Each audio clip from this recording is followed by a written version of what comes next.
If your supervisor keeps writing revise chapter 3 without explaining what is wrong, then this video might hurt a little, but it's going to save you months. Because I'm about to tell you the 6 most common chapter 3 mistakes that keep you from moving forward. Now, mistake number 1, which has the highest damage, is choosing a wrong design. This alone can make your chapter 3 useless. And this happens when you choose a design that do not match your research question or your research objective. For example, students tend to copy design from previous studies. You cannot copy a design from a previous study just because they used it without knowing why they used that design. You have to first of all assess, is that design suitable for your own study, for your own context? You have to make sure that each question can be answered by that design. Once your design is wrong, everything else starts breaking, and that leads us to mistake number 2, which is wrong population and sampling.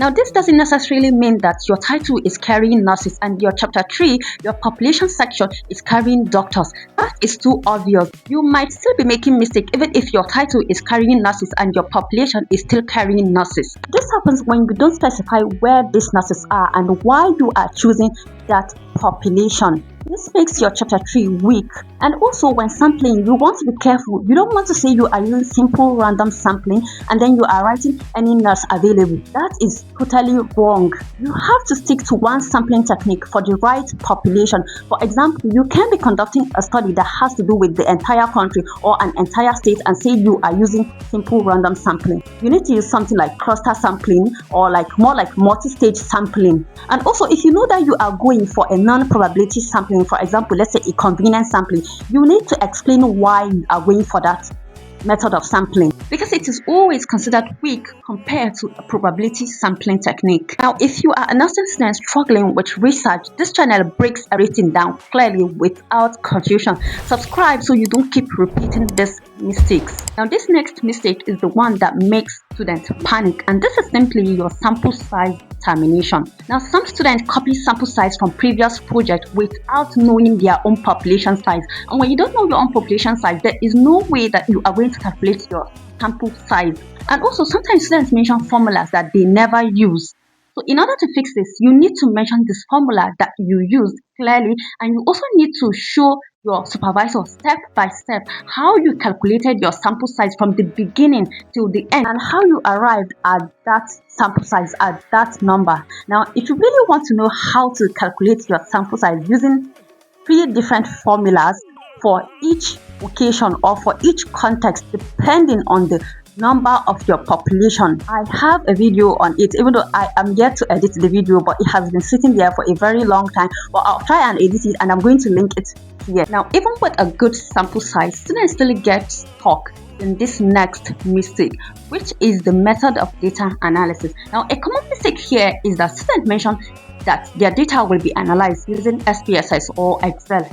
Now, SPSS is a software, not a method of data analysis. So you can't just mention your data will be analyzed using SPSS and pause there. You need to mention the type of statistics that you will use or the type of qualitative analysis that you will use depending on your study design. And you also want to make sure that this method of data analysis matches your research question. Now, if you have any question concerning the method of data analysis, please drop it in the comment section. I'll gladly respond. Now, this next mistake, I struggled with its ranking. I don't know whether it should have been mistake number 4 or mistake number 5, and this is poor instrument that we are talking about. Now, a common mistake that students make is designing an entire instrument from scratch. Now, if you are conducting a study, someone out there might have done something the same in a different location or something similar to yours. So it's easy for you to just go back to your literatures and look at those instruments and adopt or adapt.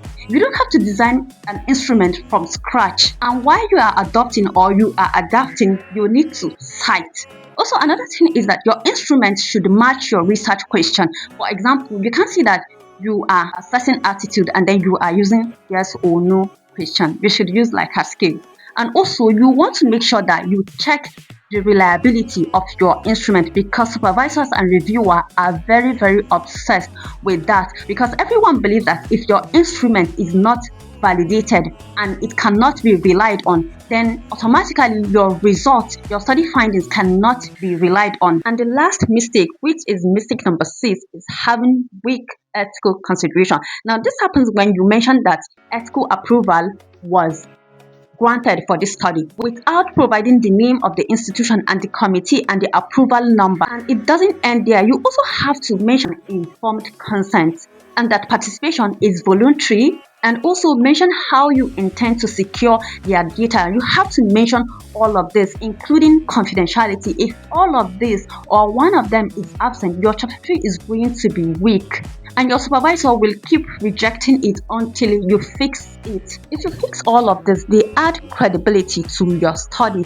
and it's going to prevent supervisors and reviewers from rejecting or sending back your manuscript for revision. Now, if you really want to save time and avoid chapter 4 mistake, kindly watch this video right here.